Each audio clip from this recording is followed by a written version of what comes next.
सीधे आपको लेकर चलते हैं। बीजेपी के प्रवक्ता के शर्मा इस वक्त हमारे साथ मौजूद हैं और जरा जानते हैं के शर्मा से कि ये 2019 वाला रिजल्ट 2024 में भी बीजेपी रिपीट करती हुई नजर आ रही है। के शर्मा जी, ये एक सीट वाली टीस चुभ रही है, ज्यादा दर्द दे रही है। मतलब मध्य प्रदेश में 100% वाला नंबर स्कोर जो है वो नहीं ला पा रही बीजेपी, क्यों? नहीं, इस बार रोमाना जी मैं आपको पूरे विश्वास के साथ कह सकता हूं कि जो प्रयास भारतीय जनता पार्टी का होगा, ये एक सीट की कमी भी जो है मध्य प्रदेश की जनता भारतीय जनता पार्टी को आशीर्वाद देकर इस कमी को पूरा कर देगी। और मैं इसमें इस बात को लेकर आश्वस्त हूं क्योंकि 5वीं बार आप देखिए भारतीय जनता पार्टी की सरकार मध्य प्रदेश के अंदर में बनी है। 5वीं बार जनता ने आशीर्वाद दिया है भारतीय जनता पार्टी के डबल इंजन की सरकार को। माननीय प्रधानमंत्री जी का बंटवारा मध्य प्रदेश में बीजेपी की तरफ से किया गया है, उसको लेकर कहा जा रहा है कि पार्टी कुछ डरी हुई सी है, नर्वस है, जोखिम नहीं लेना चाह रही। वो आपके सांसद विधानसभा चुनाव हार गए, चाहे सतना से गणेश सिंह हो या फिर निवास से फग्गन सिंह कुलस्ते, उनको दोबारा आपने मध्य प्रदेश के अंदर एमपी का टिकट पकड़ा दिया, क्यों? नहीं, आप देखिए हमारी जो रणनीति होती है उसको लेके बहुत से प्रश्न चिन्ह उठते हैं रोमाना जी। यही मध्य प्रदेश है, हमने अपने कैबिनेट मंत्री को विधानसभा लड़ाया, यही है कि सांसदों को हमने विधानसभा लड़ाया। तो आप हमारी रणनीतियों को लेके विपक्ष बहुत परेशान रहता है, तो उसमें कोई प्रश्न मत ढूंढिए, वो बहुत ही सोच समझ के निर्णय किए गए। दूसरी तरफ ये कह सकता हूँ कि आज मध्य प्रदेश में कांग्रेस में तो नेता तक नहीं बचे। पंकज जी हमारे साथ यहाँ पर मौजूद है। पंकज जी, मध्य प्रदेश के लिए जो कांग्रेस की 10 उम्मीदवारों वाली लिस्ट आई है, उसमें आप लोगों ने भी 3 विधायकों को एमपी चुनाव में उतार दिया है। बीजेपी से सीख रहे हैं क्या?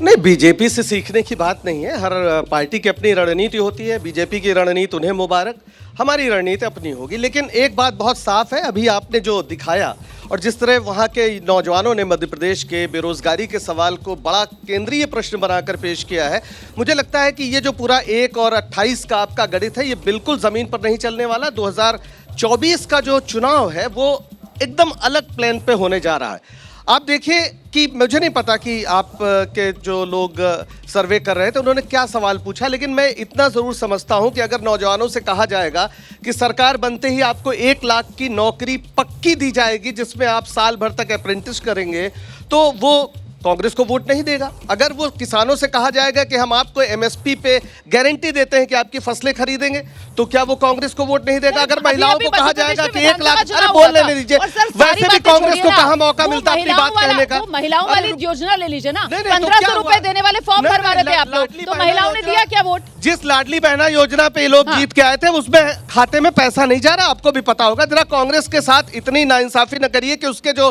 बातें वो कह रही है वो जनता के बीच न जाने पाए। हम सीधे सीधे कुछ बड़े मुद्दों को लेकर जनता के बीच जा रहे हैं। 45 साल की सबसे गंभीर और बड़ी और भीषण बेरोजगारी से इस देश का नौजवान इस समय पीड़ित है। हर घंटे 2 नौजवान खुदकुशी कर रहा है। और अगर हम ये कह रहे हैं कि रोजगार का अधिकार एक तरह से देंगे, 1 लाख जो है वो आपको मिलेगा और 30 लाख नौकरियां जो अभी सरकार की हैं उस पर तुरंत भर्ती की जाएगी और 50% महिलाओं गेम चेंजर साबित होंगे इस बार चुनाव में। ये जो हम वादे गेम चेंजर साबित होंगे क्या कांग्रेस के इस चुनाव में? बीजेपी की मुश्किल बढ़ा सकते हैं क्या कांग्रेस के ये वादे?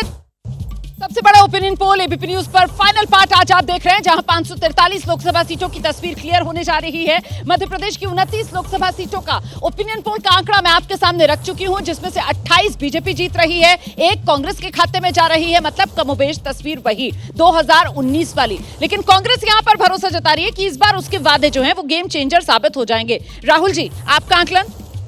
देखिए, मुझे लगता है मध्य प्रदेश में सिर्फ 2 ही सीटें ऐसी है, एक छिंदवाड़ा की, एक मंडला की, जिसको लेके कुछ भी संशय हो सकता है। अदरवाइज़ मुझे लगता है जिस तरह का विधानसभा का जो रिज़ल्ट था या जी उससे पहले जो लोकसभा के रिज़ल्ट रहे हैं, उससे ये साफ दिखाई देता है कि जब वो चाहे ट्राइबल एरियाज़ हों या फिर बाकी लोग हों, महिलाएं हों, वो सब बीजेपी की तरफ झुके हुए दिखाई देते हैं, वोट करते हुए दिखाई देते हैं। अब अगर हम बात करें कि रोज़गार का कोई इशू है, तो रोज़गार का इशू तो विधानसभा में था, उससे पहले भी था।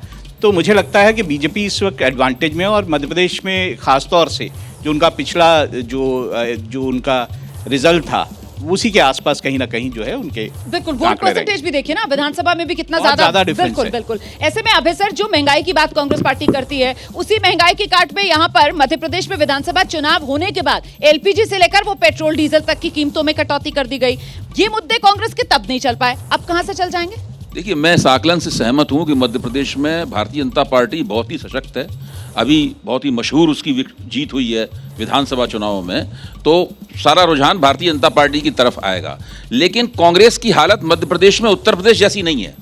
कांग्रेस के पास कार्यकर्ता हैं, मझोले ऊपरी स्तर पर तो नेताओं में काफ़ी भगदड़ है, लेकिन मझोले स्तर पर और निचले स्तर पर उनके पास राजनीतिक शक्तियां हैं। अब राहुल गांधी ने और कांग्रेस के आला कमान ने उनके सामने एक कार्यक्रम पेश किया है और बहुत आकर्षक वायदे भी पेश किए हैं, जो भी पंकज जी बता रहे थे हम लोगों के सामने। अगर उनको लेकर कांग्रेस कार्यकर्ता जीतू पटवारी के नेतृत्व में जुझारू मुद्रा में मैदान में उतरते हैं और मेहनत करते हैं, तो वो अच्छी टक्कर दे सकते हैं, ये मैं मानता हूँ। ठीक है। जैसे ही घड़ी का काटा दोपहर 2:30 पे आए, बबीता जी का दिल सास बहू साजिश के लिए मचल जाए।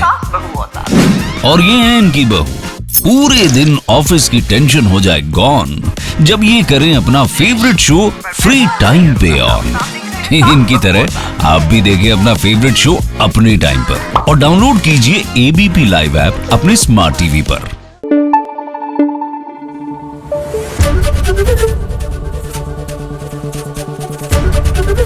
एबीपी न्यूज आपको रखे आगे।